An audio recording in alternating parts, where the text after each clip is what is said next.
2023년 기출 벌써 뭐 한 달이 넘었네요. 한 달 전에 시험을 보고 사실은 예전 시험에 비하면 이게 쉽게 느껴지는 시험인데 왜 쉽게 느껴지냐 하면 문제의 질이 조금 좋아졌다는 거. 확실히 그러니까 작년 문제 2022년 문제하고는 좀 신경을 조금 더 쓴 것 같다. 답을 잘 특정할 수 있게끔. 그러니까 이런 문제들이 사실은 또 명암이 있는 게 어, 암기를 좀 많이 하신 분, 또 하나하나 좀 명확하게 아신 분들은 이런 시험을 맞이하면 좀 반갑고, 조금 애매하게 공부하고 불안감이 있다 하시는 분들은 아, 이거 봤는데, 쓸 수 있는데 하면서 못 쓰는 문제들. 그러니까 특히나 이런 문제들의 경우는 답을 특정할 수 있는 게 많기 때문에 채점할 때 어, 흔히 말하는 이제 칼채점하기가 좋은 문제들이 꽤 있죠. 이렇게 쓸 수밖에 없다라는 것들. 근데 재작년 문제, 그러니까 이걸 작년 문제라고 보면 이제 재작년 문제 2022년이라 그랬겠죠. 그 문제 같은 경우 어렵게 느껴진 경우는 과연 출제위원들은 답을 제대로 우리에게 얘기해 줄 수 있을까 하는 문제들. 열린 답안에 가까운 그런 문제들이 많을 경우엔 쓸 때는 어려웠지만 막상 결과를 놓고 보면 물채점을 해줬기 때문에 커트라인이 올라간다라는 거죠. 그래서 이래저래 맞춰보면 올해도 쉽게는 느껴졌지만 커트라인을 조절한다면 작년하고 이렇게 크게 차이가 안 날 수 있다 이거죠. 작년 채점 기준 정도로 너그럽게 올해를 매긴다면 거의 뭐 만점에 가까우신 분들이 나올 수도 있다 이거죠. 거의 많은 분들이. 근데 아마도 특정할 수 있는 문제들은 특정 답을 칼채점을 할 수 있다라는 거. 그래서 거의 예상한 점수하고 비슷하게 나오실 것이다. 그럼 일단 예상할 수 있는 답들은 뭔지 확인을 해보면 되겠죠. 1번 문제는 교육과정 문제였잖아요. 교육과정과 관련해서 이제 나름대로 성의 있게 문제를 만든 것 같아요. 그 전에 문제들에 비하면 좀 답을 쓸 수 있게끔. 그러니까 교육과정 문제는 뭐 전체를 다 외운다 하더라도 또 쉽지 않게끔 내는 문제들이 있거든요. 정말 다 일일이 속속들이 다 외워야 할 정도로 어렵게 낼 때도 있었지만 요번 정도면 굉장히 교육과정 문제로서는 2점짜리 그리고 부담 없이 쓸 수 있는 문제였어요. 먼저 물어본 거는 이제 단계별, 학교 단계별 목표에 대해서. 초등학교, 중학교 비교해 가면서 제가 모의고사 때 엄청 강조했는데, 주로 이제, 어, 이 앞부분보다는 뒤쪽에 좀 눈을 많이 두라고 한 게 조금 후회되기도 하고, 어쨌든 중학교 단계에서 초등학교에서 형성된 가치, 덕목 및 기억에 대한, 여기에 뭐가 들어갈지. 이제 첫 번 시험에 딱 눈에 이게 그냥 들어오면 그다음부터는 슬슬 풀려나가는데 처음부터 뭐지? 하기 시작하면 이제 우리가 이 시험 쉽지 않겠구나 이제 가는 거죠. 근데 워낙에 이거는 많이 제가 보라고 얘기했기 때문에 어, 그냥 지나가면서도 한 번쯤은 이걸 봤을 거라고 저는 이제 기대를 하는 거죠. 그래서 도덕적 기능 및 실천력 심화해서 현대사회 다양한 도덕 문제에 대한 탐구와 삶에 대한 성찰을 바탕으로 도덕적 정체성. 제가 제일 많이 보라는 건 사실 이거였고요. 어, 블라지 때문에 연결해서 많이 나니까 배려적인 인간관계와 정의로운 공동체, 자연과의 조화로운 관계 이게 우리 그 각각의 영역별 이름이잖아요, 그렇죠? 그러니까 어쨌든 다 우리가 본 반대 가로친 거는 규범에 대한 거. 여기서 이제 한 번에 못 맞히더라도 기회가 한 번 더 있었죠. 그러니까 우리가 괄호넣기의 특징은 기회가 한 번 정도는 더 있어야 된다라는 거. 가로가 하나일 땐 굉장히 떨리지만 하나 정도 더 있을 때 뭔가 위안이 되죠. 그래서 두 번째 가로는 이제 영역별로 자신과의 관계와 관련해서 성취 기준이 늘 따라오잖아요.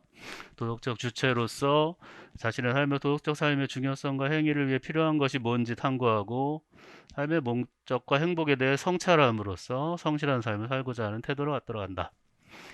이 성취 기준이라는 용어도 제가 주목하라고 했었는데 뭐 그거보다는 옆에 학습 요소가 나왔네요. 그렇죠?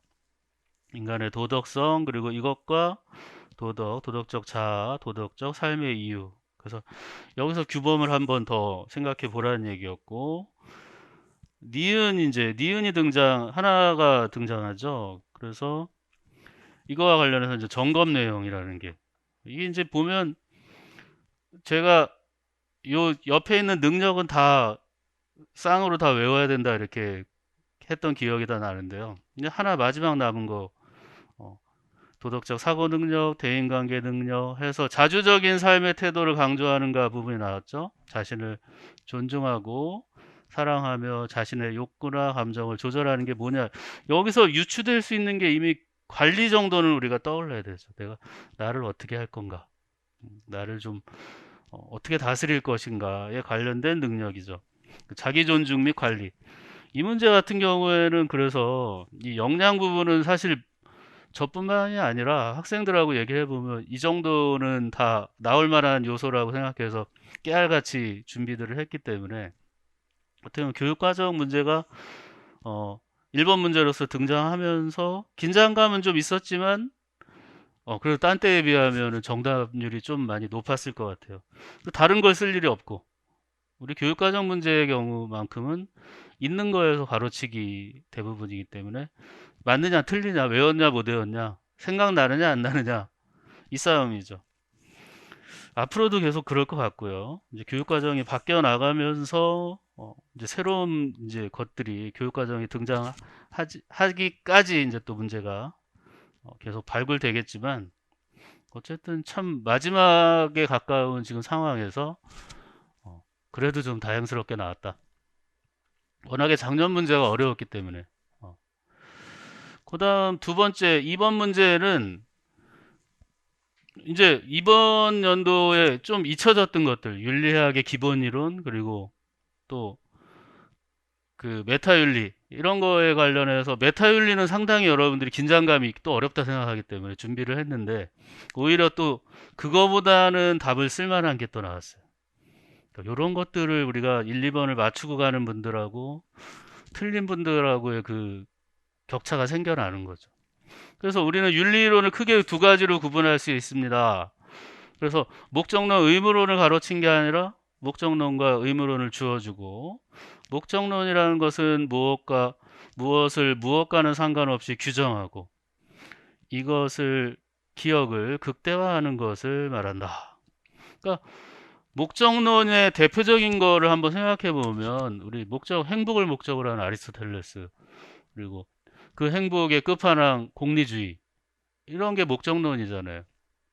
그걸 생각해 보면 되고요. 그에 비해 의무론 하면 우리 정말 우리의 어떻게 보면 큰 산이잖아요. 칸트 하면 의무고 의무가 뭘까 가지고 엄청나게 우리 이렇게도 해보고 저렇게도 해보고 의무 나오는 거 볼 때마다 밑줄 쳐가지고 하잖아요. 그러니까 칸트를 생각해 보면 되죠. 특정 행위의 무엇이 결과에 이것과 상관없이 그 자체로 존재한다. 그러니까 의무로는 대체로 뭘까요? 옳으니까 하는 거죠. 어. 목적론은 행복이 뭐예요? 옳아서 하는 건가요? 내가 좋아서죠. 쾌락과 연결되잖아. 좋음과 옳음을 가지고 이 가로넣기를 채워넣는 거. 그러니까 이게 한번 터지면 그냥 되는데, 이 가로를 어렵게 생각하기 시작하면 안 나오는 거죠. 우리 시험 때 이제 혼자 앉아보면 항상 그게 문제인 거예요. 나와서 생각해보면 이걸 생각을 못했을까 했지만, 그러니까 이게 훈련이 필요한 거죠. 우리가 11개월 이제 남았는데 11달 동안 덜 당황하고 이렇게 즉각적으로 반응할 수 있는 훈련을 하는 거예요. 그거를 기본적으로 7, 80%를 맞춰놓고 나머지는 우리가 다양성을 통해서 준비해온 것들이 우연찮게 잘 결합돼서 고득점으로 가는 거죠. 그러니까 기본이 우리에게 툭툭 튀어나오는 그 훈련이 올 한 해 이제 11개월 남은 똑같은 것의 반복이에요. 그래서 어떤 분은 뭐 대여섯 번 보고 시험장에 갈 수 있고 어떤 분은 한두 번밖에 못 보고 갈 수도 있고 제대로 한 번도 못 보고 갈 수도 있고요. 뭐가 나오는지도 잘 모르고 다 차이가 있지만 어쨌든 우리가 시험을 바라보는 목표는 기본 요소들 6, 70%를 완벽하게 맞출 수 있느냐. 내가 본 것만큼 확실하게 쓸 수 있느냐 이거죠. 그다음 세 번째 문제로 가면요.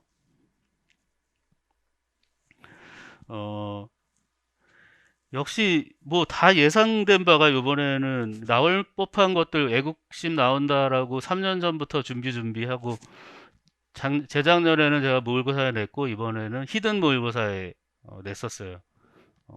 애국심 특히 토크빌과 관련해서 이 부분 하나밖에 없거든요. 지문이 교과서에도 아마 등장하는 걸로 알고 있고 요 짧게 애국심과 종교밖에 없다. 우리를 그냥 끌고 나갈 수 있는 거. 우리 나라를 위해서 합시다. 우리 신을 위해서, 우리 뭐 무언가를 위해서 애국심 종교가 같이 간다라는 거죠. 토크빌 얘기. 그러니까 인간을 마비시킬 수 있는 것이죠. 그래서 애국심은 아마 요 지문이 나왔을 때 이게 낯설다고 했다는 우리 토크빌 공부가 조금 미진했고 그렇다 하더라도 밑에 있는 우리 뭐 비롤릭을 조국을 지칭하기 위해 이것과 이것 사상은 이게 우리가 낯설다고 하면은 공부의 방법이 조금 잘못됐다고 볼 수 있죠.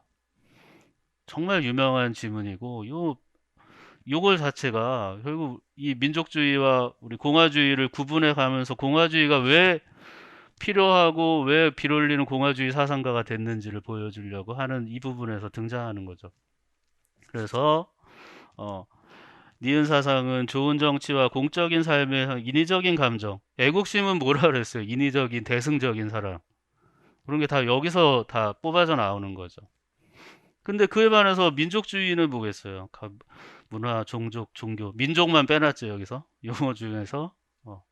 그게 요게 이제 민족을 구성하는 요소라고 보는 거죠. 그래서 기억, 니은, 디귿 이런 경우가 참 흥미롭죠. 채점을 어떻게 할까? 점수는 2점인데 0.33으로 계산을 할 것 같기도 하지만 좀 명확하게 그렇죠? 아니면 기억은 좀 어렵다고 보고 니은 디귿은 쉽다고 봐서 1점, 1점, 1점과 0.5, 0.5 이렇게 계산할 수도 있겠죠. 어쨌든 애국심은 정말 우리가 주목하고 있었다. 특히 공화주의 애국심을 직접 설명하라고 해도 서술할 준비가 돼 있었어야 되는 거죠. 그래서 생각보다 이게 쉽게 나와서 다행이었다고 마음은 드는데 이걸 틀렸을 땐 치명적이죠. 절대로 틀려서는 안 되는 문제 중에 하나였고요. 4번 문제는 동학이 돌아올 때가 됐다 불안불안하지만 이렇게 돌아오는 건 어, 좀 셌다라는 생각이 들고요.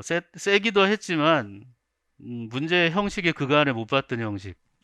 음, 이 단답형을 고쳐서 쓰라 이런 문제는 사실 별로 이렇게 생각하고 서술형을 뭐 다음은 어떤 학생의 수행평가 내용인데 틀린 문장을 잡아서 고쳐라 이런 건 우리가 문제풀이반에서 많이 했는데 새롭게 이번에 문제 형식을 하나 던져줬어요. 그래서 이것도 괜찮겠다. 칸트 가지고도 낼 수 있겠다 이 문제를. 음, 그래서 뭐 내용 자체로 보면 뭐 전형적인 우리 시천주 사상에 대한 이 21자 주문을 주고 이게 지금 풀어놨으니까 21자 넘지만 한자로 넣으면 21자거든요. 첫 번째 지문이 그에 대한 이제 동경대전에서의 최재우의 주석이었죠. 그래서 시라는 것 안에 신령이 있고 밖에 천리가 있어. 그러니까 이 정확하게 뭔지를 몰랐다 하더라도 천리는 좀 눈에 걸렸어요. 그렇죠? 그리고 세상 사람들이 알아서 지키는 것이다. 주는 존칭으로 마치 군왕처럼 받드는 것이다.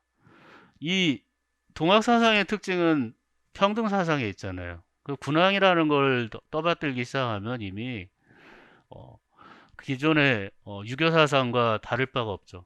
뭐 사실 부모라고 바꿔놔도 그게 그거긴 하지만 음, 이 점점 이 우리가 모시는 천주라는 존재가 우리하고 더 친근한 존재고 우리가 하나 될 수 있는 존재라고 봤을 땐 군왕 대신에 이제 부모라는 용어를 썼던 거고요. 그러니까 좋아하는 무의화로서 이게 이제 좀 사람들에게 많이 걸리긴 했는데 무의라는 게 아, 그래도 이게 쉽진 않았어요. 리을이라 그러니까 이 제가 뒤에 5페이지에 실어놓은 지문 요거만 우리가 보고 있었다고 하면 또 맞출 수 있을 거라고 생각하지만 사실 이거는 틀려도 할 수 없는 문제입니다. 우리가 운 좋게 하나 정도는 잡아냈다고 할 수 있겠지만 운 좋게 하나 정도 잡아낼 사람이라면 두 개 다 맞췄을 것 같고 대부분 여기서는 아예 잘 모르겠다 생각이 들었을 것 같아요. 그러니까 동학 문제를 이런 식으로 복귀시키는 건 좀 별로였던 것 같고요. 뭐 내는 거는 출제위원 마음이니까 제가 뭐 뒤늦게 별로라고 한다 해서 이게 달라질 건 없죠. 결과는. 5번 문제. 5번 문제 역시 하이트 나바에즈는 번갈아 가면서 나오거나 같이 나오거나 뭐 빠지지 않을 거라는 게 이제 우리의 최근 흐름이기 때문에 하이트를 속속들이 했고 이제 제일 법칙은 나올 만큼 또 한 두 번 나왔기 때문에 이제 이 법칙이 나올 거라는 것까지도 얘기했고 도덕 모듈 다 외워야 된다는 것까지도 공유되고 있었어요, 다. 그럼에도 이제 진짜 나오면 이제 못 쓰는 경우가 생기는 거죠. 외우라고 했는데 잘 안 외워졌거나 외웠는데 그날따라 잘 안 보이네. 막 이런 생각이 드는 그런 경우 외에는 이 괄호넣기는 괜찮은 편이었죠. 그래서 첫 번째 주어진 거는 이 덕이란 궁극적으로 하나이며 다수가 아니다 이렇게 나오니까 덕윤리는 아니고 덕이라고 시작됐지만 문학 환경 관계없이 이상적으로 존재하고 정의라고 했으니까 그냥 뭐 딴 얘기로 흔들려고 들어도 정의라는 말이 우리 도덕 교과 교육론에 나오면 콜버그 얘기구나 흔들림이 없어야죠. 그래서 모든 문화의 보편적인 도덕적 사고의 형식과 발달률 콜버그 하면 3수준 6단계 안 바뀌어요 이거죠. 불변의 계열성. 모의고사 제가 6회인가 7회 가로넣기를 했는데 많이 틀리더라고요. 그래서 역시 문제는 가로를 내면 다 헷갈리게 돼 있구나. 그것을 하는 얘기예요. 결국에는 보편적이고 콜버그 하면 보편, 정의 또 안 바뀌어 이거잖아요. 불변의 계열성. 퇴행할 수도 없고 나중에 이제 후기에 가면 조금씩 바뀌지만 그러니까 기본적인 게 나왔다라는 거예요. 이번도 늘 그렇지만 기출에서 조금 더 나가거나 덜 나가거나. 그다음 두 번째 이게 이제 을병을 합쳐서 우리가 하이트 안에서 다 녹여 우리 그 정 교수 책 도덕 새로운 해법 뭐 있잖아요. 그게 사실 이번에는 거의 7, 80% 교과 교육론을 그냥 장악해 버렸어요. 거기서 답을 다 뽑아낼 그 한 곳만 봐도 되겠구나 하는 생각이 들 정도로 괜히 막 이것저것 보느냐고 괴로웠구나 하는 생각이 들어요. 그 책에 좀 유일한 덜 써져 있는 거는 여성윤리만 좀 덜 나와 있죠. 여성윤리만 우리 추 교수 책에서 좀 이렇게 하면 되겠구나 이런 생각이 들 정도인데 어쨌든 그 안에 있는 이제 주석까지 보라는 얘기죠. 이 슈에더 얘기는 이제 주석까지 같이 해서 나왔어요. 그렇죠? 여러 문화권에서 해가지고 이 슈에더 같은 경우에는 윤리를 나눠버렸잖아요.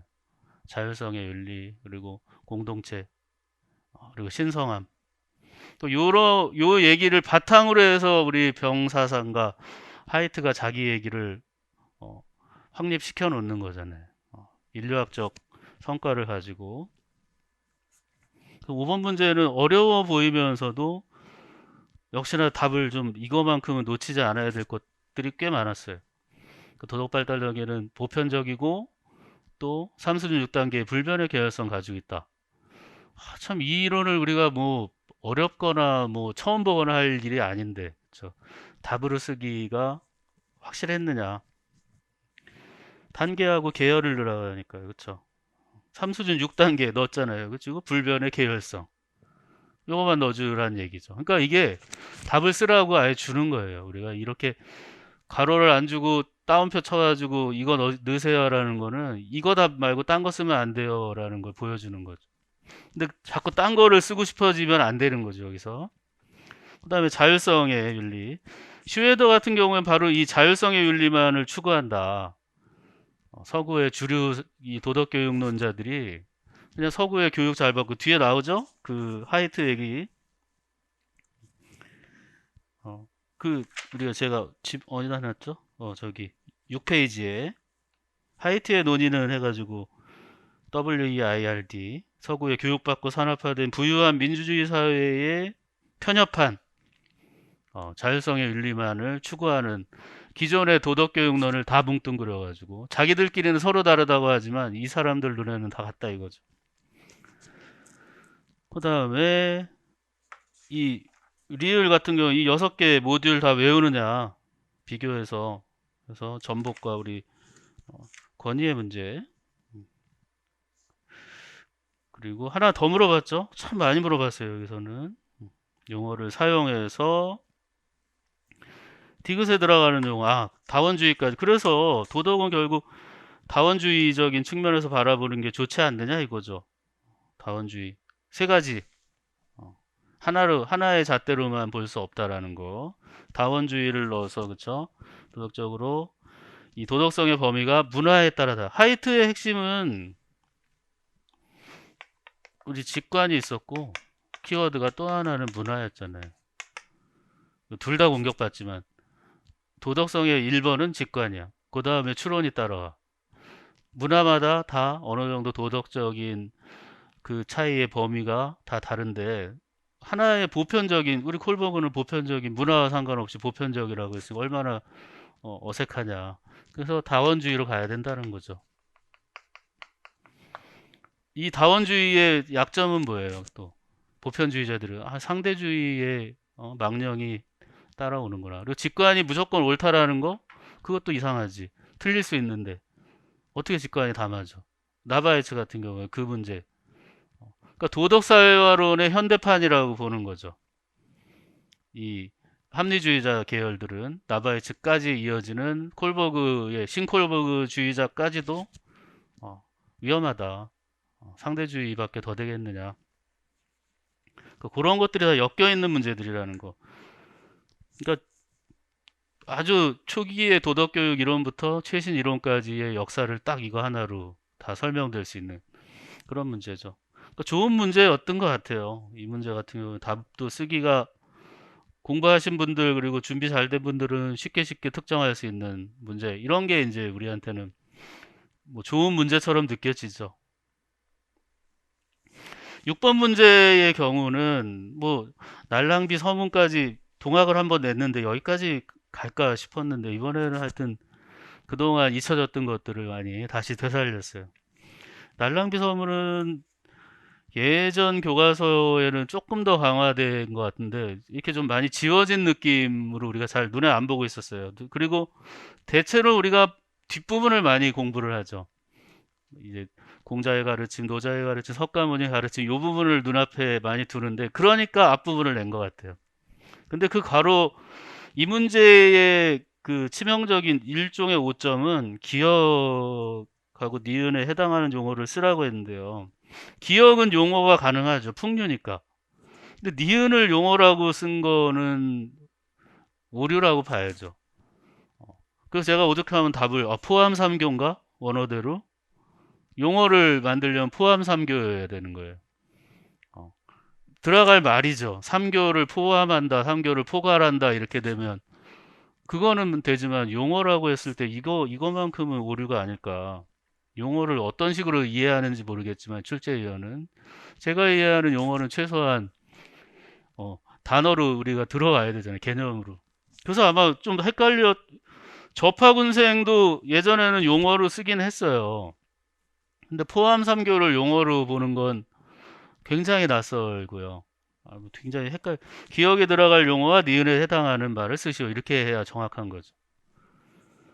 보면서도 뭐지 이런 생각이 들었어요. 제가 이거는 원문으로 다 기억을 하는데 그다음에 을 해가지고 이 문제는 참 보기 드문 조합이죠. 한국 윤리 고유 사상과 우리 묵자를 그러니까 우리 학생들하고 작년에 제가 많이 이제 좀 각종 조합에 대해서 하고 했지만 이런 조합은 생각을 못 했지만 그 훈련은 많이 했어요.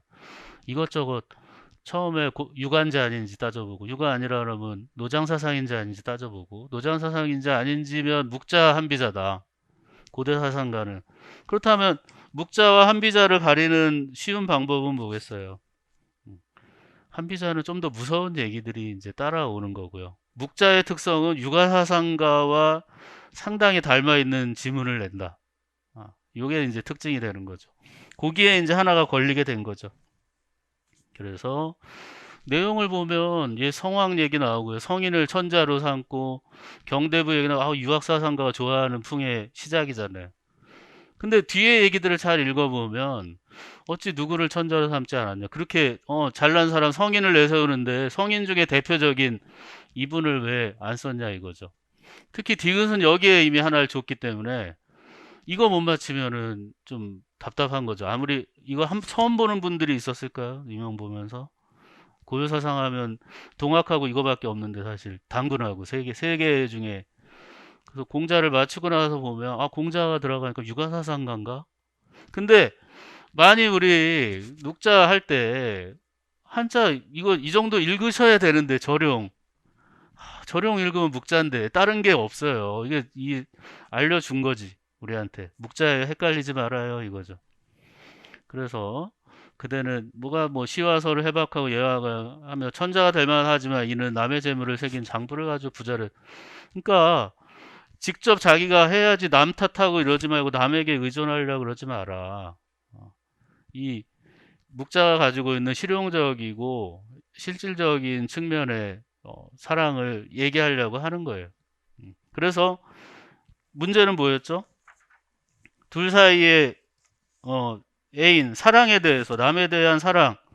와, 이거를 우리가 막 비교하기 어렵다고 생각할까요? 이것도 우리 훈련을 얼마나 했어. 육아의 사랑은 별이고 묵가의 사랑은 겸해라고 했을 텐데, 그쵸? 근데 요거 역시도 리을에 대해서 괄호 안에 디귿과 그쵸? 공자와 이거를 비교해서 쓰라고 했는데 요것도 좀 애매한 문제예요. 우리가 공부하는 방식은 묵자가 바라본 육아의 비판점. 스스로가 육아 사상과 우리는 차별 사랑이야 자랑하지는 않아요. 물론 이제 어? 좀비 친소가 있다라고 하는 것을 부정하지 않는 것이지 우린 차별하는 사랑이야. 그렇게 얘기하지는 않거든. 그러니까 차라리 조금 객관적으로 쓰는 게 나을 뻔했죠. 이 육아의 사랑은 좀 더 국가와 모든 존재의 사랑으로 확장되는 부모의 사랑에서 요걸 좀 쓰는 게 좋겠고 이 묵가의 사랑은 전형적으로 인류애적인 사랑, 모든 사람을 평등하게 사랑하는 그렇게 써주면 될 것 같아요. 그러니까 이게 이제 문제가 재작년 같으면 뭐 거의 모든 걸 답으로 처리할 수 있을 것 같아요. 이거 사랑에 대해서 뭐 엉뚱하게 묵자하고 이 뭐죠? 공자 사랑 말고 딴 걸 쓰지 않는 한. 근데 요번에는 특정할 수 있기 때문에 막 좀비 친소하고 겸해 이런 거를 핵심으로 어로 넣어서 그거 안 쓴 건 틀리게 이렇게 될 수도 있단 말이죠.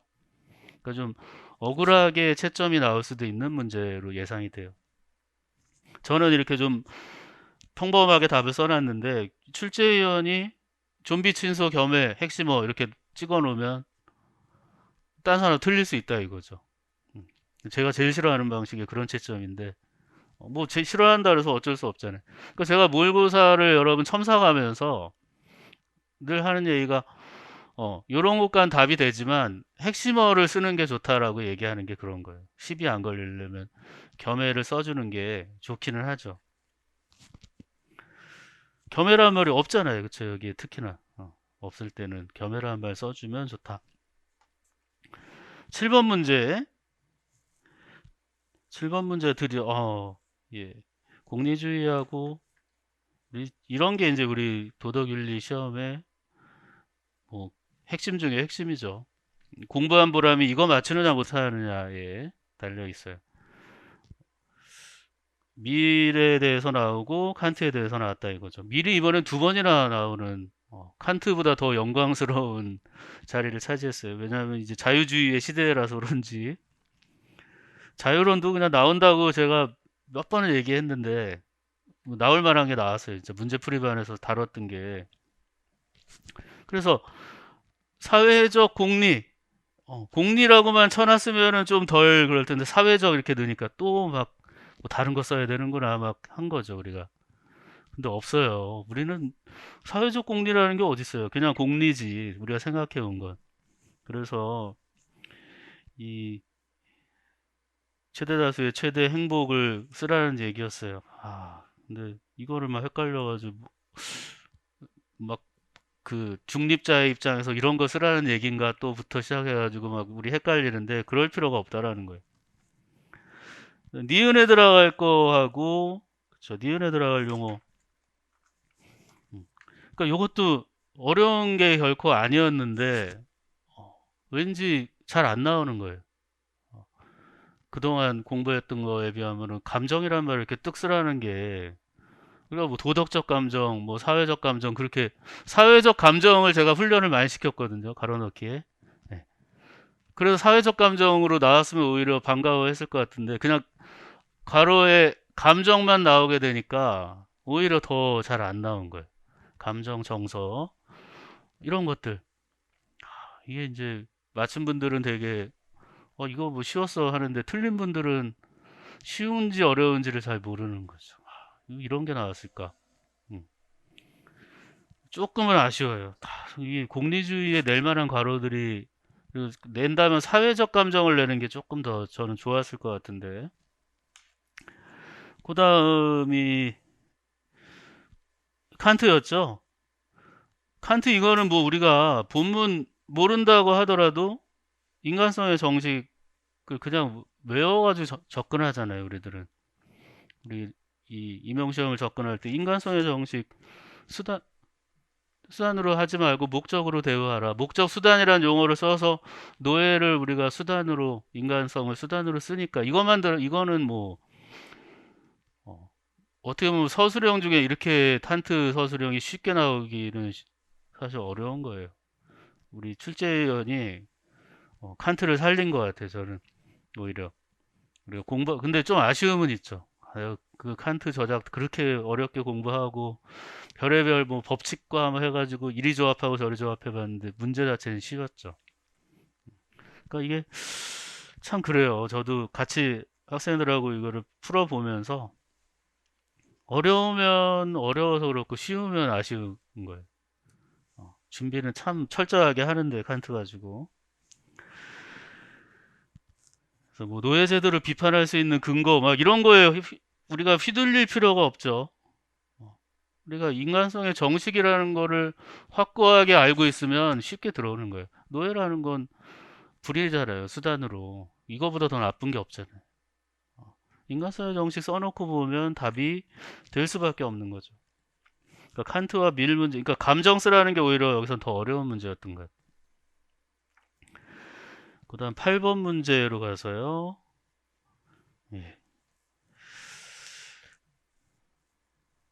이 문제 역시나 이 좀 그 동양사상 문제도 기대한 바들이 있지만 요렇게 또 조합이 뒤에 가면 또 더 이상한 조합도 하나 있었죠. 양명하고 퇴계 조합은 정말 신선한 조합이었어요. 근데 이것도 역시 퇴계하고 율곡을 가지고 조합을 한 거야. 뭐 뻔한 그러니까 작년에 예측하기로 이렇게 나오게 되면 대체로 공통점이 나오거나 이일분수 해석 이통기국이랑 이렇게 연결지어서 그래서 이통기국은 잘 봐야 된다. 근데 뭐 어쨌든 이통기국은 나왔어요. 그래서 하나의 실상이 만 가지로 나뉘어 만과 하나가 각각 바르게 되니 이일분수입니다. 이렇게 한 줄로 뭐 지문을 제시하는 게 옳은지 저는 잘 모르겠어요. 제가 그래서 굳이 이렇게 그냥 또 뒤져가지고 찾아냈어요. 어디 나오나 했더니 이게 주자오류 그냥 뭐 어디 논문에서 보셨나 본데 실제로 보면 좀 맥락 없이 뚝 던져졌어요. 이거 자체가. 그러니까 이일분수 들어간 걸 한번 찾아본 것 같고 그러니까 청명한 이것을 얻으려면 근데 이거 자체도 지금 문제가 우리가 시비를 걸려면 오류라고 할 수 있죠. 이일분수에 이가 있잖아요. 우리는 생각 안 해봤지만 이와 기를 쓰는 문제지만 이일분수에 이가 나오는데 그렇죠? 그것만 피한다고 되는 게 아니잖아요. 그 청명한 이것을 얻으면 가리거나 막히지 않아서 이것이 순조롭게 드러납니다. 가리고 가둠이 적으면 드러날 때 천리가 천리라는 것도 리하고 같은 거예요, 사실 이 성리학에선. 그러니까 이게 성리학을 좀 아시는 분이었는지 그냥 문제를 내기 위해서 그냥 이 검색을 돌린 건지 잘 모르겠는데, 더 좋은 질문 이기 감추면서 쓸 수 있는 것들 많은데 왜 이렇게 했는지, 주자의 저작이 어마어마한데 왜 이렇게 했을지 잘 모르겠어요. 그래도 어쨌든 쓸 건 이기밖에 없었다. 사람의 이것은 비록 맑고 흐리고 순수하고 뒤섞인 차이가 있어요. 우리 청탁하고 잡박 이게 있잖아요, 그쵸? 수박, 청탁 수박이라고 하죠. 맑고 탁하고 순수하고 거칠고, 그 기질이잖아요, 기. 근데 마음하고 우리 리를 얘기할 때는 그런 것에 저촉되지 않잖아요. 그리고 두 번째, 지금 이것이 만물과 그 본연의 묘함을 잃지 않는 것과는 달리 이것은 기는 유행한다 이거잖아요. 그 본연을 잃기도 하고 잃지 않기도, 이것이 이른바 기억은 국한된다. 국한된다라는 용어는 뭐에만 쓰여요? 이통 기국할 때만 쓰이잖아요. 그러니까 의심의 여지 없이 기억에는 기가 들어가야 되는 거죠. 국한, 이통, 기국. 그래서 이게 기억 니은의 용어는 순서대로를 쓰느냐, 우리가 무심결에 바꿔 쓰지 않는 한은 이건 맞춰야 되는 거고, 을이 제시한 수양론의 핵심 주장을 기억을 사용해서, 그러니까 기를 쓰라는 얘기는 교기질 한 단어만 써도 사실은 답이죠. 교기질이 돌아온 셈이에요. 예전 괄호넣기. 근데 이 서술하라고 했으니까요. 수양론의 핵심 주장. 어떻게 보면 제가 쓴 답은 뭐 긴 답이 돼버렸고, 결국 이해는 수양의 요소가 없기 때문에 우리 청탁 수박에 있는 기를 바로잡는 교기질을 강조하였다. 이게 답이죠. 교기질을.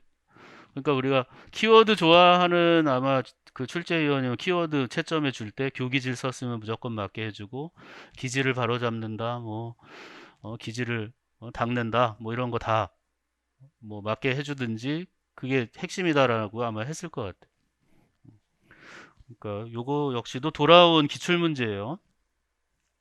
그다음 각각 우리 공통적으로 전제하는 기억 니은의 관계를 와, 이거야말로 제가 딱 나왔을 때 좀 그랬어요. 여러분 아무 생각 안 날 때는 이기불상리 이기불상잡만 쓰세요. 이렇게 얘기한 말이 막 기억에 나가지고, 아무 생각이 안 날 땐 그 관계밖에 없어요. 근데 헷갈리는 게 뭐냐면 우리 이기지묘라는 또 그 율곡 이게 생각이 나는 바람에 왠지 그걸 살려야 되겠다고 또 하는 못된 생각이 들 때가 있죠. 근데 가불이 공통적이라는 건 성리학 일반이라는 얘기예요. 주의하고 율곡이 같이 공통이라는 건 서로 엇나갈 수 없는 건 뭐냐, 이기불상리 이기불상잡밖에 없어요. 우리가 어떠한 뭐 개론서를 보더라도 성리학 1번 하면 이기 나와가지고 2기불상리 2기불상잡. 이유가 뭐냐, 이기불상리한 거는 그게 서로 분리돼서는 존재할 수 없다라는 의미고, 이기불상 서로 섞일 수 없는 건 위상이 다르다. 늘 뭐 교과서처럼 등장하는 용어이기 때문에 이거만큼은 무조건 맞춰야 되는 건데, 이제 우리가 시험장에 가면 의심이 생기는 거예요. 내가 공부해온 거에 대해서. 이 모의고사 때에도 보면은 막 그걸 제가 푸시를 많이 하거든요. 아니, 내가 쓰라고 유도를 했는데 일부러 다른 걸 쓰는 게 어딨냐, 몰라서 틀린 거냐. 근데 의심되는 거죠. 설마 그렇게 쉬울까요? 근데 그렇게 쉽지 않은 거예요, 막상. 그래서 틀려서 우리가 이게 억울한 거죠. 몰라서 틀리는 게 아니라고. 정말 처음 보는 문제들이 한두 개 나오죠. 아까 뭐 동학 문제 같은 경우에는 우리 눈에 잘 안 들어오는 거일 수 있는데, 그거조차도 공부를 많이 하고 다양성을 키우다 보면은 걸리게 돼 있다고요. 왜냐하면 동학 나올 때가 됐어. 항상 생각을 하니까. 당근 신화 한번 나왔으니까 또 나올 때가 됐나? 한 10년 됐는데 항상 우리가 예측을 하잖아요. 그러니까 그런데 우리가 안 걸리는 건 할 수 없는 거예요. 9번 문제 역시도 우리가 나와야 되는 거잖아요. 나와야 다행인 것. 왠지 안 나오면 찜찜한 것이죠. 바로 로크와 루소 문제. 뭐 로크와 홉스가 나오든 홉스와 루소가 나오든 우리 사회계약론의 세 분 중에 뭐 가불병으로 나올 수도 있는 거지만 대체로 두 사람 뽑아가지고 그래서 값과 자연 상태 이렇게 나왔잖아요. 자연 상태를 물어봤는데 유일한 자연적인 덕이 뭐냐? 그래서 기억을 가진다.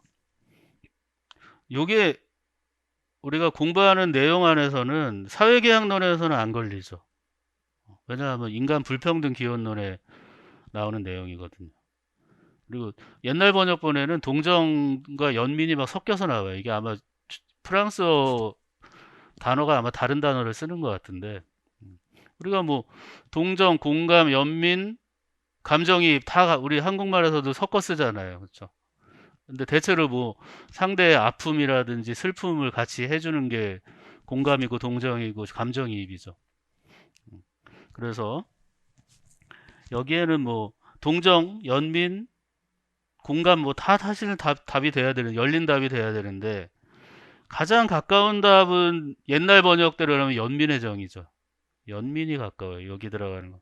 근데 요즘에는 연민은 좀 문학적인 표현으로 느껴지고 우린 동정심이 우리 시험 용어잖아요, 사실은. 그래서 동정만 써도 되죠, 동정. 그래서 그래서 우리가 이기적이면서 루소가 가지고 있는 그 출발점은 사회적 인간이 가능한 이유는 자기 보전을 하면서도 때때로 연민의 정을 인간은 느낄 수 있기 때문에 출발이 가능하다라는 거예요. 거기에 희망을 갖고서 사회계약론으로 넘어갈 수 있었던 거죠. 뭐든지 그냥 자기 보전밖에 모르는 존재다 그러면 동물인 거죠, 그냥. 동물과 다르게 자연적으로 우리는 동정심을 가지고 있다. 그리고 니은은 뭐였죠? 자연상태 인간은 니은에 구속되고요. 인간의 이성이고 니은에 해당되고요. 그래서 니은의 규칙을 알 수 있다. 자연상태의 유일한 규칙. 이거 우리 아퀴나스 가지고 참 많이 그리고 주로 홉스 가지고 훈련을 많이 했거든요. 시험 준비할 때는. 아마 자연법이라는 게 귀에서 앵앵앵 할 정도로 자연법은 한 번쯤은 나온다. 그러니까 한 번쯤이 아니라 모든 시험에서 출제위원들이 유혹을 갖는 게 자연법 가로넣기다. 또는 자연 상태. 이게 이제 서양 윤리의 기본이 되니까. 그래서 자연법 아마 이것도 이 공부의 내공으로 이 지문을 안 봤다 하더라고요. 그리고 여기 모든 네 가지 지문이 다 축약된 지문이에요. 그 제가 찾아놓은 게 뭐 여러 개인 이유가 딱 특정할 수 있는 지문이 없어요. 똑같이. 그러니까 요번 시험의 특징 중에 하나가 지문을 거의 그대로 인용하는 경우가 동양 사상은 좀 있고 서양 사상은 나름대로 축약을 했어요. 그래서 여기 보시면 문제가 의미심장하죠. 가불은 서양 근대사회 사상가들이다 이렇게 나올 경우엔 대체로 축약하겠다는 얘기예요. 다음은 서양 사상가들의 글이다 이럴 경우에 덜 축약하고 주장이다 그럴 땐 많이 좀 줄이고 근데 이두저도 아니고 서양 사상가들이다 이렇게 나왔죠. 그러니까 이게 참 의미심장한 거죠. 많이 줄이겠다는 얘기죠. 그러니까 요번에 대체로 그래요. 요번 문제들이 축약을 많이 했어요. 그래도 축약하면서 뭐 많이 우리를 헷갈리게 하진 않고요. 법을 제정할 권력, 입법권이잖아요. 입법권. 입법권을 누가 가지고 있느냐? 갑의 경우 뭐 루소 하면은 주권자가 가지고 있죠. 그 주권자는 단일인가요? 왕이나 누가 아니잖아요. 복수인 단수죠. 모두가 일반 의지로 총화로서 뭉친 주권자들이지만 주권자라고 하는 거죠. 주권자가 가지고 있고요. 이 로크의 경우, 을의 경우는 뭐예요? 구성원들이 신탁에 의해서 권력을 위임받은 정부가 가지고 있는 거죠. 근데 이 실제로 보면 입법권이라는 것을 얼마나 중요한지 서로 제일 중요하다고 보고 있잖아요. 행정 권력 결국 모든 것은 국민적 동의 그리고 위임받은 정부에 의해서 이루어지기 때문에 로크에게 있어서는 주권자 개념보다는 이 신탁의 개념이 훨씬 동의의 개념이 그래서 더 강조되는 거죠. 나올 만한 문제가 딱 나온 거예요. 뭐 기본적인 문제라고 볼 수 있는 거고요. 우리 너무 뭐 기본이라고 하니까 기본 참 많구나 하는데 음, 어쨌든 그 우리가 이따가 그 내년 운영을 얘기하겠지만 1, 2월, 3, 4월, 5, 6월까지 하는 일은 그거밖에 없어요. 뭐가 있는가 우리 뭐 시험에 뭐가 나오는가 그걸 파악하는 게 6월까지의 일이에요. 그 다음부터 7, 8월부터 뭔지 알았으니 이제는 내 걸로 만들어는 거죠. 내 걸로 확실하게 만들어 나가면서 줄여 나가는 거예요.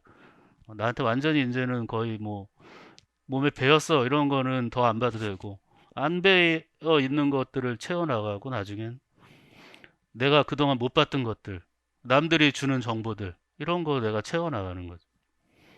그러면은 이제 시험장 가서 덜 떨리는 거예요. 그래 떨리죠.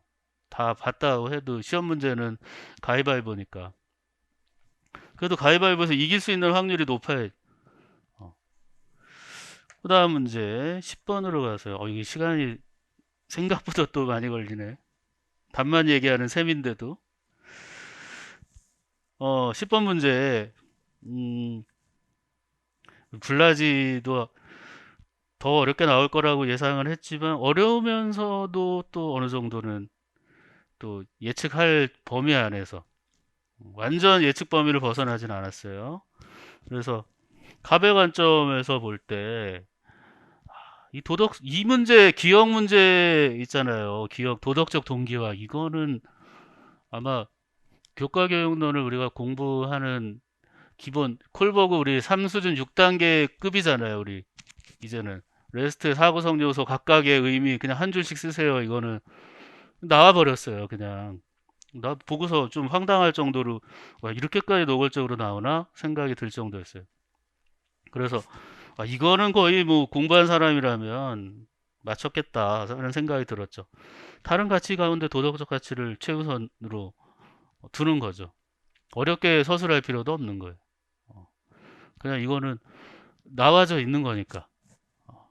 이건 뭐 다른 걸 쓸 여지가 없는 거죠. 그 다음에 니은에 해당하는 용어와 이것이 밑줄 친 디귿 이거 역시도 참으로 그 한 줄로 쓰기 좋은 것들. 아마도 요 문제를 내신 분은 이 임용에 대해서 좀 잘 아시는 분이었던 것 같아요. 임용 시험 내는 방식도 좀 잘 알고 답을 특정해서 채점하기 좋게끔 할 수 있는 문제를 딱 준 거죠. 그래서 도덕적 의지, 어, 도덕적 욕구로서의 의지로 보통 해서 이게 이제 보통은 그 뒤에 딸려 있는 디귿 리을을 뭐라고 해요? 이 의지력이나 자기통합성은 이게 도덕적인 측면에서는 중립적이라고 보는 거죠. 여기에다가 도덕적인 의미를 확 부여하는 게 도덕적 의지다. 이게 이제 블라지의 후기 인격적으로 넘어오면서 핵심이 되는 요소가 되는 거죠.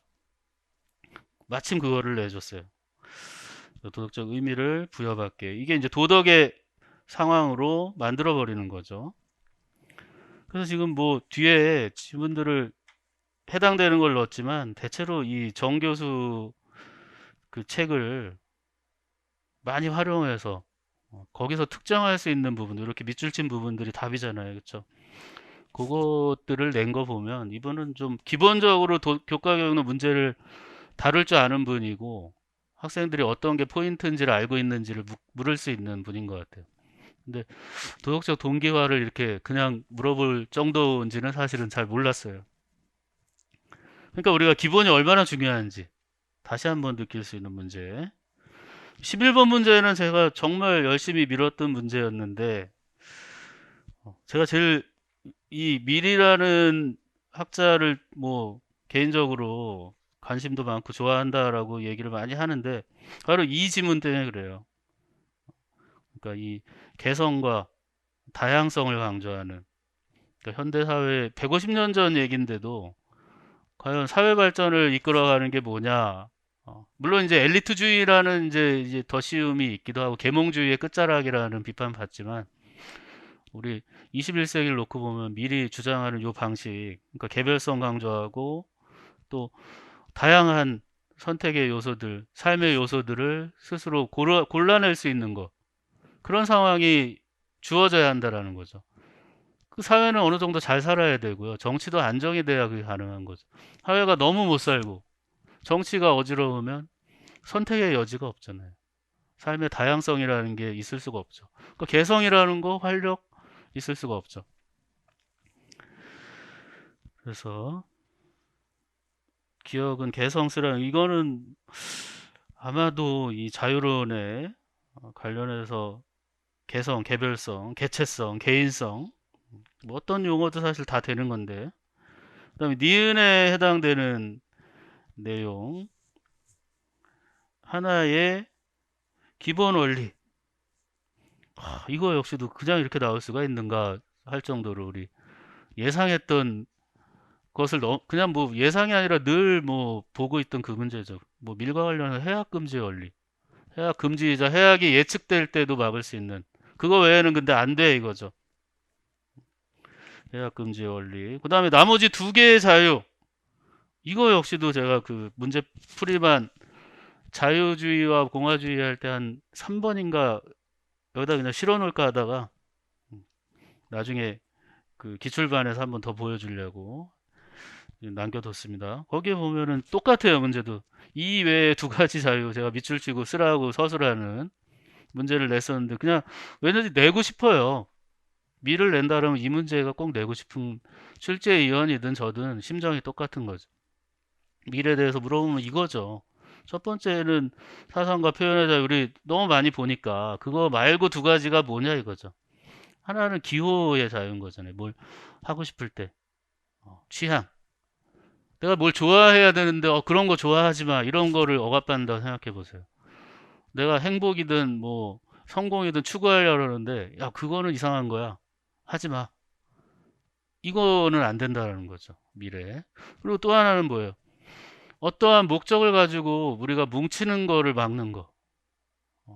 그러니까 뭐 어느 사회든 나쁜 사회들의 특징이 뭐예요? 자기네들이 잘못해놓고 정부나 뭐 어떤 특정 단체들이 그거에 대해 반대하거나 하기 위해 사람들이 뭉치면 그거 해체시키려고 막 공작 정치하고 하는 이유가 그런 거죠.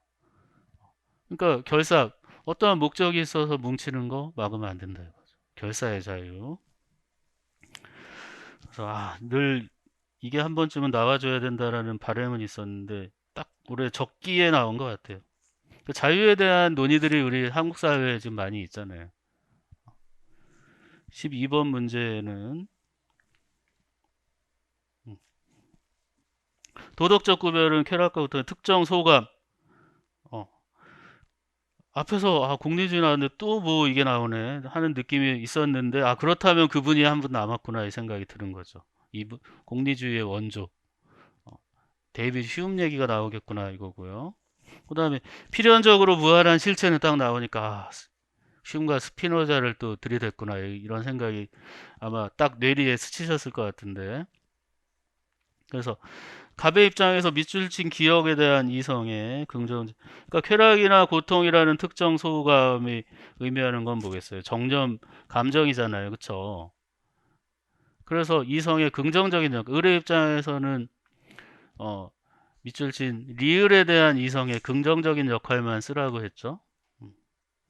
이성은 사실 부정적인 역할이라는 게 서양 사상가들에겐 없죠. 왜냐하면 이성을 너무 과장되게 강조하는 것만을 이들은 문제 삼지 아니면 더 높게 치지 않는 경우가 문제인 거지 이성을 부정적으로 인간이 이성 있는 바람에 망했어 이러지는 않죠. 그럼 긍정적인 역할을 쓰라고 한 거 역시도 군더더기 말이에요. 이성의 역할. 그래서 크림에게 있어서 이성의 역할 우리 공식처럼 하고 외우잖아요. 그렇죠? 올바른 판단을 하기 위해서 정보를 제공하는 역할을 한다. 이성은 정념에 그래서 노예잖아요. 그것을 하는 얘기였고 을의 입장에서 이성은 그야말로 정념을 벗어나게 하는 역할 명석타당한 관념을 형성하게 해서 신에 대한 지적인 사랑을 가능하게 해서 정념에서 벗어날 수 있죠. 우리가 많은 부분들을 이론으로 우리 1, 2, 3, 4월에 이제 막 하면서 스피노자를 서너 시간을 한 구간으로 삼아서 열심히 보는데 이거 한 문제 한 줄을 위해서 그 많은 것들 뭐 고나투스부터 해가지고 한단 말이죠. 그러니까 우리가 기출을 늘 꿰고 있으면 이론 공부할 때 그게 싹싹싹 들어온단 말이에요. 아, 이래서 이론이 이렇게 나오는구나. 근데 막상 이론만 그냥 줄줄줄 구조화 시킨다 뭐 해가지고 해봐야 이 시험 문제가 우리한테 안 들어가 있으면 멍한 거예요. 왜 이렇게 어렵기만 하지? 거기다 지문으로 이렇게 던져주면 이게 스피노자인지 스토아인지 칸트인지 막 정신이 하나도 없는 거죠. 그래서 우리가 지문, 이 기출에 있는 지문은 그냥 꿈에도 나타날 정도로 그냥 콱콱 박혀 있어야 되는 거죠. 그 다음에 니은디귿에 해당하는 용어를 쓰라고 했는데요. 이 니은디귿에 해당하는 용어, 이번에는 뭐 공감, 동정심, 감정 해가지고 연결되는 용어들을 싹 쓰라고 한 셈이에요. 흉하면 뭘 써야 되냐? 아무 생각이 안 나도 공감부터 제가 막 우리 학생들한테는 늘 옆에다가 누구냐 그러면 그 사람 이름 쓰고 1번, 2번 단어는 써놓으라 그래요. 공감. 스피노자는 뭐예요? 이성, 신, 자연. 이거 써놓으라는 얘기죠. 그럼 거기에 해당되는 공감 들어가는 거고요. 시인, 부인의 감정. 자연 걸치잖아요. 그쵸? 스피노자에. 그런 식으로 풀어가야 되는 거지. 막 그때그때 화로를 추론해서 내가 그동안 이론 공부한 보람이 여기서 별로 안 나와요. 생각보다. 이론은 정말 확인의 작업이에요. 내가 기출을 얼마나 꿰고 있는지를 이론을 통해서 확인해 가야 되는 거지. 이론을 공부한 다음에 그걸 가지고 기출에 맞춰 볼 거야. 공부를 새로 또 하는 거예요. 그래서 우리 1월에 시작하면 아까 이따가 이제 더 많이 얘기하겠지만 기출 봐라. 기출 못 외우는 사람은 이론 공부하러 오지 마라 이렇게 얘기할 겁니다. 그래서요. 12번까지 일단 했고요. 좀 쉬었다 할까요? 힘드네 생각보다. 우리 10분만 쉬었다 할게요.